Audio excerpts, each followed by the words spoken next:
Hello and welcome to another New Ideas review, this time the small but mighty GoPro Hero 8 Black, and yes, I know I'm the last person to do this review.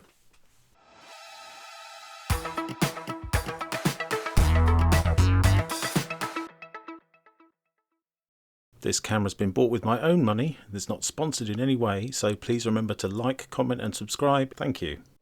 It's a compact and well-built little unit with lots of exciting features, including the ability to live upload to YouTube. Although its battery life is a little bit disappointing. When recording at 24 FPS at 4K, the battery life tops out at around an hour and 10 minutes. And you can charge it via USB-C. You can also power it whilst it's recording, but it won't charge. It has an updated image stabilization algorithm called Hypersmooth 2.0, but more of that a bit later. It even responds to several voice control commands. GoPro turn on. GoPro take a photo. GoPro start recording. GoPro stop recording.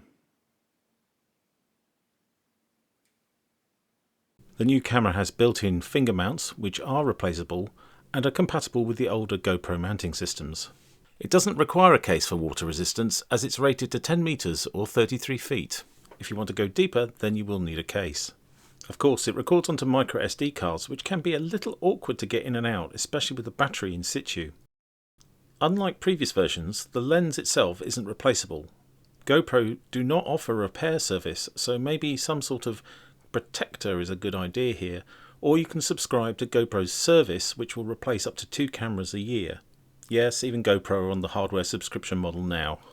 GoPro make mention of digital lenses, which is a bit odd, because there is only one lens, and really digital lenses refers to cropping the original 4K sensor to give you different fields of view. This is true for 1080, 720, etc., and also when choosing which version of Hypersmooth you use, as we'll see in a minute. GoPro make a number of add-ons which add an external tiltable LCD monitor and also allow inputs from external microphones and outputs to external displays via a micro HDMI socket. So let's have a look now at some of the app functionality, especially the Hypersmooth settings and the resolution and what it does to the picture when you change them.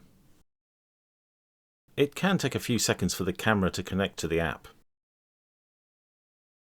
And for some reason here it started up in photo mode.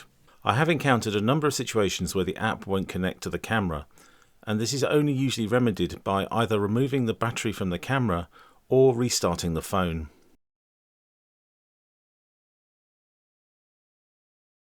Here we go, and you can see the picture here set to 4K 30 with the L standing for linear lens. So let's go in and change some of these settings.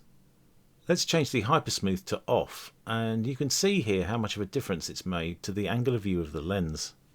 One thing I will add here is that resolution and Hypersmooth settings do have an effect on battery life. And here you can see the difference between turning Hypersmooth on, off, and then boost when set to 4K with a linear lens. And now I've set the Hypersmooth to high rather than boost.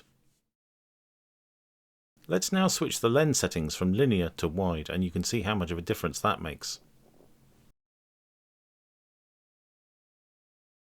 And now let's switch the lens to super view, and you can see it is very wide indeed now. But it's a lot less distorted than GoPro cameras of about 10 years ago. I hope that gives you some idea of the different amounts of crop you get when changing those settings. As you can see here, there are quite a lot of things you can change in the ProTune part of the menu. There's a bitrate, the shutter, whether it's auto or manual, EV compensation, that is whether it's going to bias the auto exposure, ISO limits, again for minimum and maximum, white balance settings, either auto or manual, sharpness, colour, which gives you either a very flat colour profile, which you need to grade later, or the GoPro colour profile, which is quite punchy but over saturates the colours a little bit. You can record raw audio and change the wind filter from auto to on or off. You can also reset all of those settings. It's also possible to offload clips to the app, and then the AI will edit them for you it's surprisingly effective.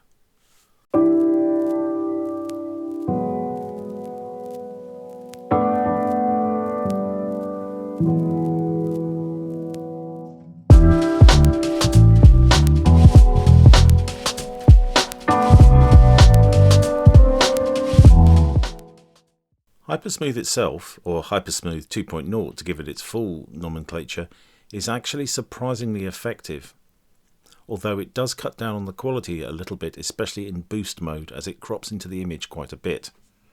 The way it works is quite interesting. It doesn't actually try and get you a rock solid picture. Instead, it allows a little bit of movement, a little bit of wobble if you like. It's actually quite effective, especially at 1080.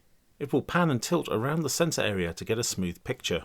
And this gets around some of the problems that other electronic stabilization has, which can show up as slightly fuzzy areas of the picture and can be exacerbated by rolling shutter. GoPro are still king of the hill, or queen, when it comes to action cameras. I've only been able to show you a few of the features of this mighty little powerhouse. The effective stabilization and image quality together mean that this camera is very hard to beat, especially if you can get a deal on the price. GoPro often have a trade-in option where you can send in your old stills camera and get £100 or $100 off the price. As always, thanks for watching. See you next time.